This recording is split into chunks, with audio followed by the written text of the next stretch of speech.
What about evangelistically? Obviously, that is, I mean, you are actively involved in personal evangelism. As a pastor, though, around Christians a lot. So how are you intentional? How do you intentionally build personal evangelism into your life? I put that in the context of preaching. So like you, I always try to preach the gospel. Right. Whatever text I'm preaching on, I don't think I've understood it until I understood it in the light of the cross. So I want to make sure and preach it thoroughly, faithfully, textually, in context. Also, with it in its ultimate theological context about the cross, I want the gospel to be clear. So when I preach, I always say things like, if you're here today and you're not a Christian, we're so glad you're here. I have a question for you.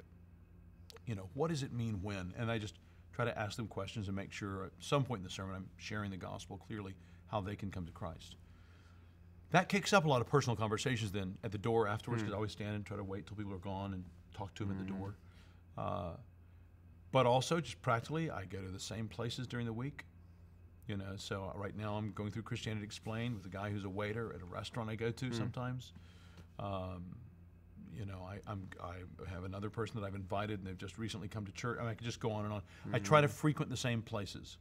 Just anything that I need to do outside my home, I'm going to try to make sure I'm going to the same places so I can begin to speak to those individuals, get to know them, and have some platform. Because I think, for me, one of the hardest things about being a pastor is I'm not as regularly around unbelievers as I was, say, when I was a PhD student.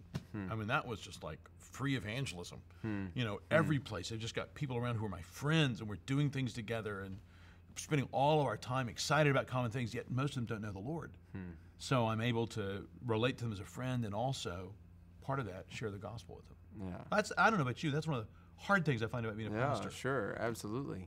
And that's why I think there's an intentionality that's necessary, just like you were talking about, going to consistent places all the time, or just intentionally.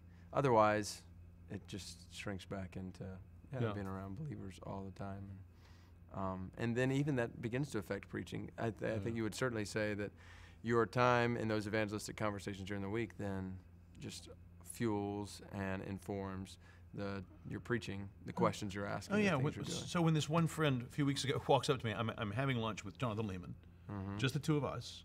This guy walks up who's a waiter at this place. He wasn't our waiter that day even. He just walks up and he says, "Hey, do you have to believe in one religion, or can you take things from different ones and see the truth in all of them?"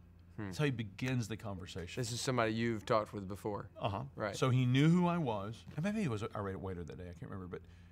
But anyway, he came over specifically to ask that question. And we got into a great conversation, and now we're studying Mark's gospel together. He comes to my study, and we go through this the gospel. This is the Christianity Explained, or this is different? Christianity Explained, yeah. We're ready for session 6. Right. Out of 6 sessions. And he comes to your study to do that, so you've invited him in on that picture. He meets all kinds of other guys, so I had him go take a walk around the block with Jamie Owens, have Jamie give him his testimony, which is really powerful in his life. And it's just rich and fun stuff.